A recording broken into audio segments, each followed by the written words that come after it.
नमस्कार। Action Bollywood music में आप सबका एक बार फिर से बहुत बहुत स्वागत है।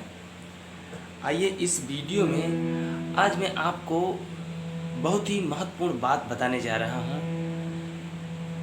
मैंने ऊपर दिया है कि सालों तक प्रैक्टिस करने के बाद में भी हम अच्छा नहीं गा पाते, कारण उसका क्या होता है।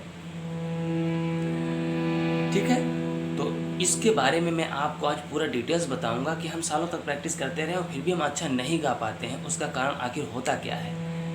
तो इसके लिए आपको वीडियो को पूरा सुनना पड़ेगा। ठीक है, जो भी मैं स्पीच दूंगा उसे आप पूरा सुने और हर बात को हमारी समझें, तभी आप उसको सही से समझ पाएंगे और आपको पता चल पाएगा कि हम आखिर अच्छा क्यों नहीं गा पा रहे हैं। ठीक है, तो आइए मेन बात शुरू करने से पहले मैं आपको बता दूं कि अगर आपने चैनल को सब्सक्राइब नहीं किया तो ज़रूर कर लीजिए, बेल आइकन ज़रूर दबाइए ताकि हर वीडियो आपको मिले और आप उसे देखकर प्रैक्टिस करते रहें। और चैनल को सब्सक्राइब करने के लिए मैं इसलिए बोल रहा हूँ कि हो सकता है आपको ये वीडियो अच्छा लग जाए और आप चैनल को सब्सक्राइब कर लें तो हमारा हर वीडियो आपको मिलेगा और आप उस वीडियो से बहुत कुछ सीख सकते हैं। ठीक है,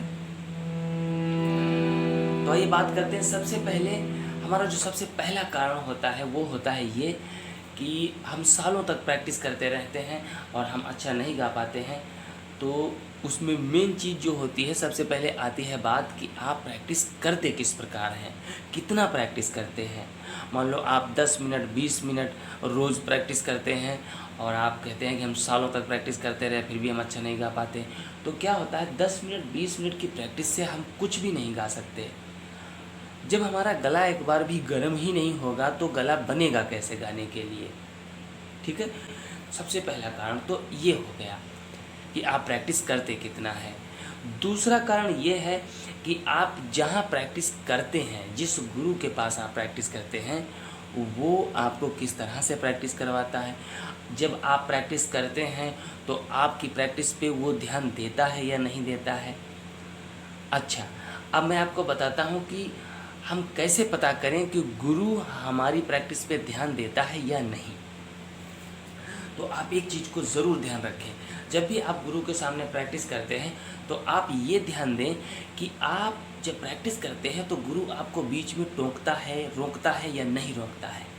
अगर आपको वो हर लाइन पे, हर वर्ड पे कहीं ना कहीं टोक रहा है, जहाँ पे वर्ड सही नहीं बैठ रहा है, अगर वो टोक रहा है तो आप समझ लेना कि वो हमें सही सिखा रहा है।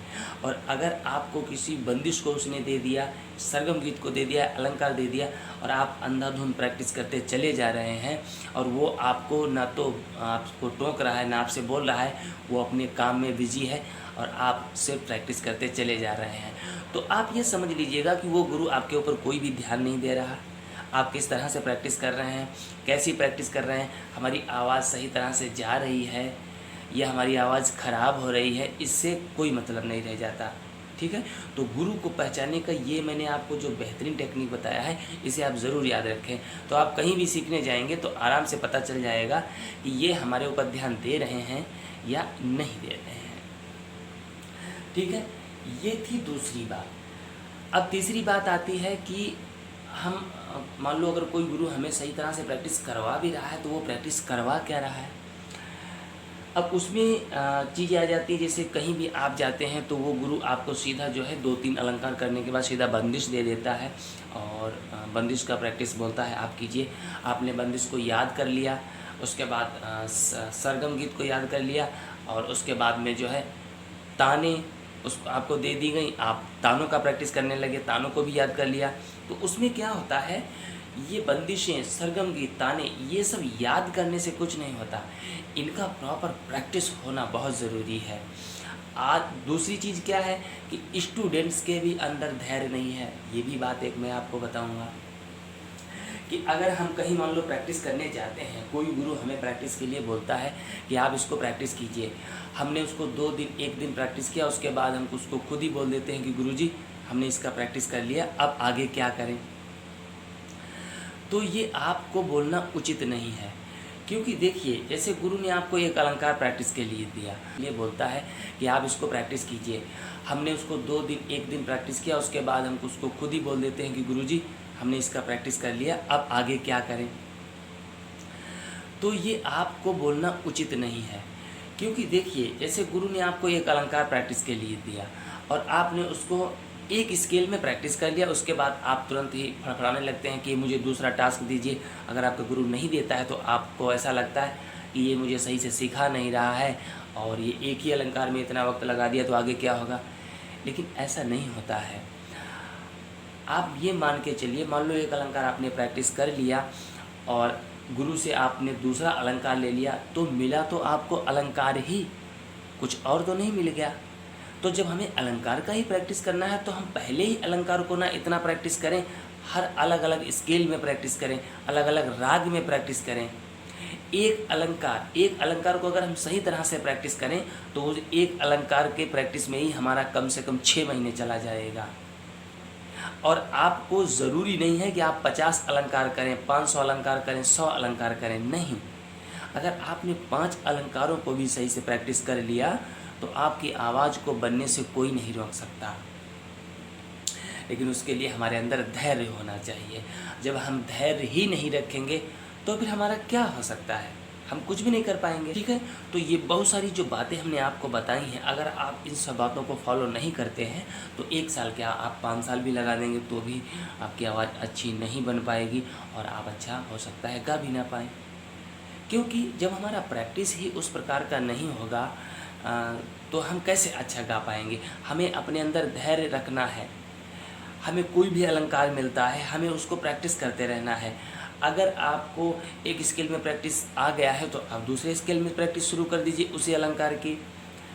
मान लो आपने 10-15 स्केल में उसको प्रैक्टिस कर लिया और उसके बाद में अलग अलग रागों में प्रैक्टिस करना शुरू कर दिए। पहले आप बिलावल में कीजिए, फिर आप भैरव में कीजिए, यमन में कीजिए, तोड़ी में कीजिए, पूर्वी में कीजिए। जो हमारे 10 थाट हैं, अगर उन 10 थाटों में भी अगर आप करते हैं तो भी आपका बहुत अच्छा गला तैयार हो जाएगा।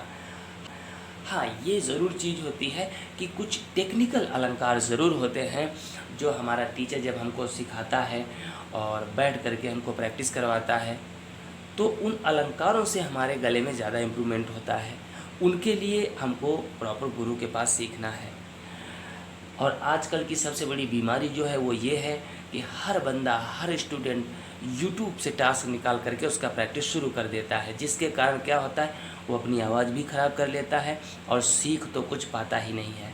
बहुत सारे स्टूडेंट ऐसे मेरे पास आए हैं कि जिनका कहना है कि हम जब प्रैक्टिस नहीं करते थे तो हम बहुत अच्छा गाते थे, लेकिन जब से हमने प्रैक्टिस शुरू किया तब से हमारी आवाज़ ही ख़राब हो गई।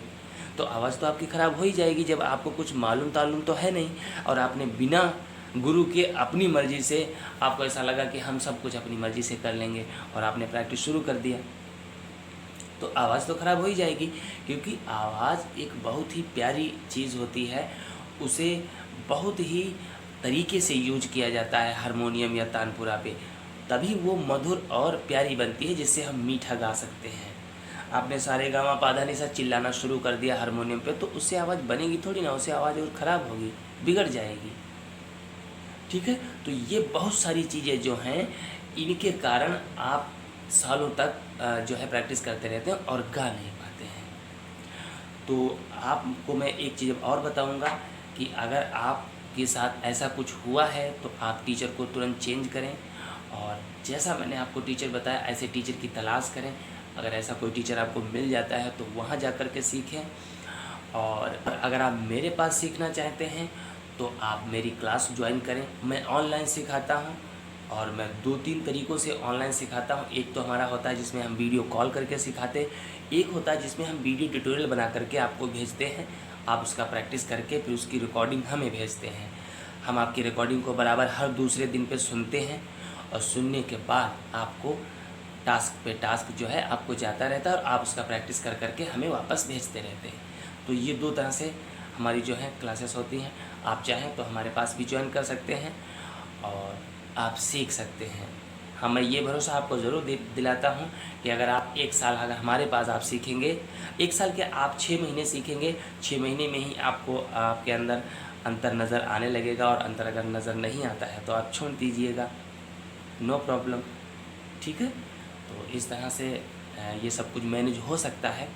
तो आपको मैंने जो मेन चीज़ बताई है उन चीज़ों पे आप ज़रूर ध्यान दें, उनको ज़रूर फॉलो करें, तभी आप जो है अच्छा कर पाएंगे। और 1 साल क्या आप बहुत ही कम समय में बहुत अच्छा गाने लगेंगे।